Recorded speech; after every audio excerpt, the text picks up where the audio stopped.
Does that mean it's videoing? I think so, yeah. Right, okay. Yeah, we're good. Okay. After this other little interlude. Right, so you were talking about how you got back in touch, remembered who you are and your purpose in life, really. That's it, really, that's it. Remembering who I really am made me question how did I want to spend the rest of my days on this planet, really. Yeah. And there's a beautiful poem that lots of people know by Mary Oliver. Yeah. What do you want to do with your one wild and precious life?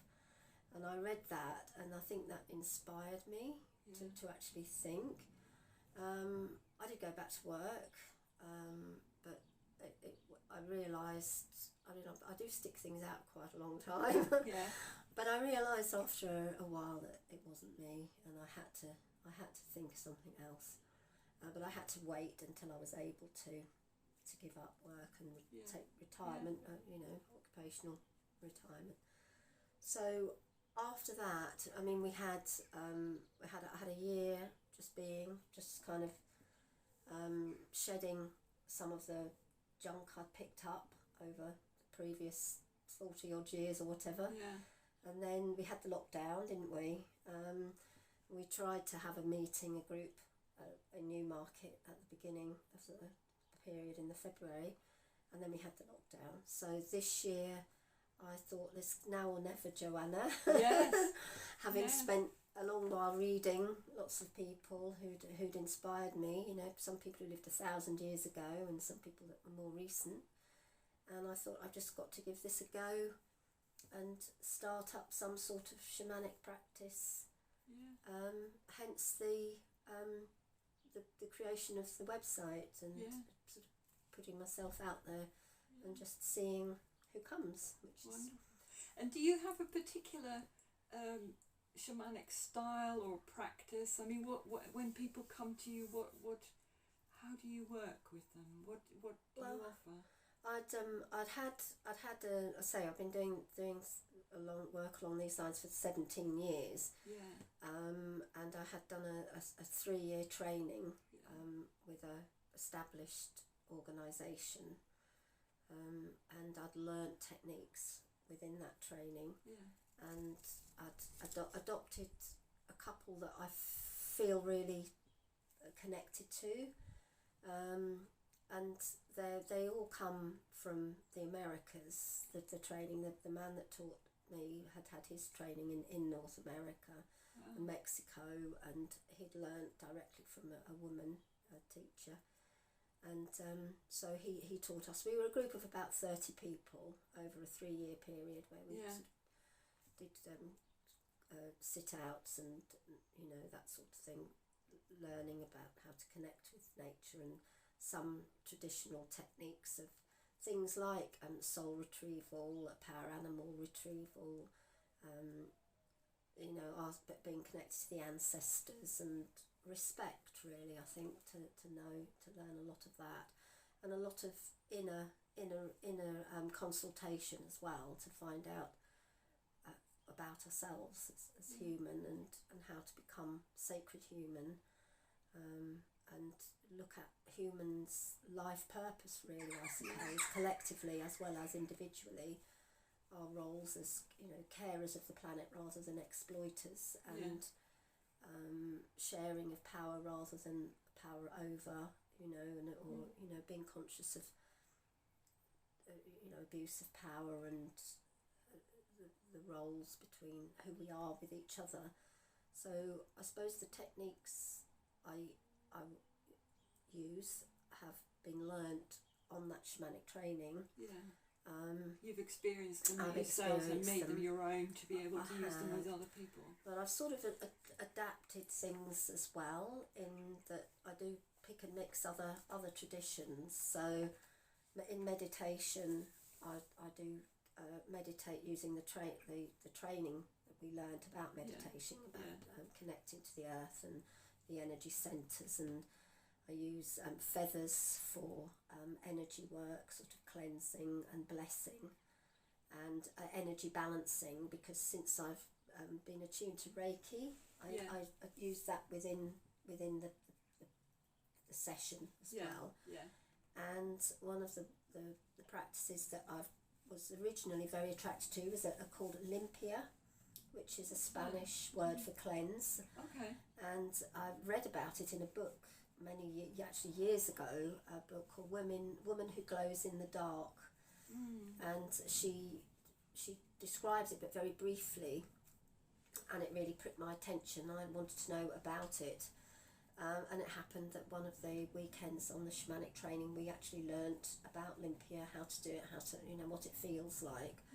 And that's been one of the focuses that I really feel akin to, using eggs and ceremony to cleanse people's energy and put it where it really should be, because one of the things is that there's no good or bad. It's energy that maybe would be happier somewhere else, that we sometimes collect unintentionally sometimes. So it's just sort of cleansing ourselves and sending energies back to where it belongs, to a happier place. And then, as I say, the website hasn't been up very long, only since February. So I've had some really lovely interest, surprisingly, really. I've had people who I've never known before that have found me, which is really good. And I've had, friends from the past come to me as well.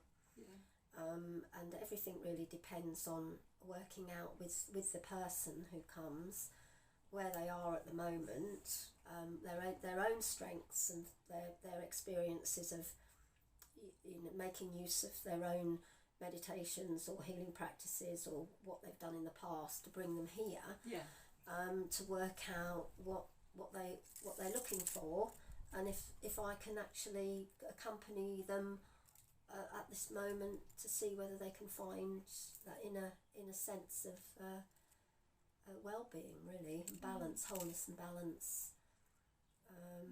So some of it is purely a conversation. I'm not so would that be like a typical first session, that you sort of explore what they're coming with, and how that matches with the way that you work, and whether I'm the right type of person, because there's an awful lot of trust involved, I think, and that's the ground I feel that one can step off from, if you like, forwards. But it's a partnership, so the technique is, as probably some of my social work training, it also comes into this. That sort of working with a person, the partnership, listenings, where are they, what are they looking for, and also being attuned to, is this do they need to see their GP? Have they got a vitamin deficiency or a thyroid deficiency, or has that been checked out? Rather than initially starting from the point of this is an energetic problem, or a psycho-spiritual problem. That goes back to your experience with the cancer, that you had this whole additional dimension that you could bring to your experience, but you were still making use of the traditional medicine. Absolutely. That was also necessary. Absolutely. So trying to look at the person as a whole person, body, mind, physical, emotional, mental.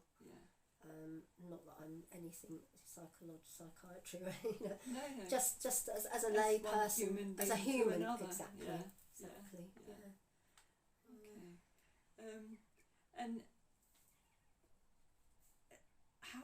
is there a certain number of sessions that people usually come to you, or is it a one-off, or how does it work, and what do you charge? Well, so far people have come to me as a one-off, and somebody who I've been working with for a number of years has been a few times and plans to come again, and it really depends on what comes out, because I do find sometimes that, for example, Olympia can actually release quite a significant amount of energy, and can create quite a big shift.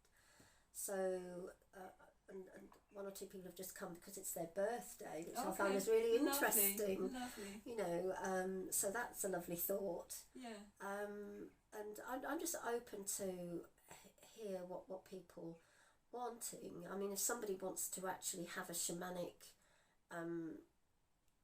world within themselves, I mean, it would take a few sessions of, you know, first of all grounding, which is really important to be grounded, so meditation to grounding, and then looking at journey with a drum, because I do have drums as well that I bring in, to find, seek power animal helpers, or you know, human shaped spirit helpers, and then, you know, really go from there and see what happens, because they, you know, I found, learnt from experience that what a great help having these internal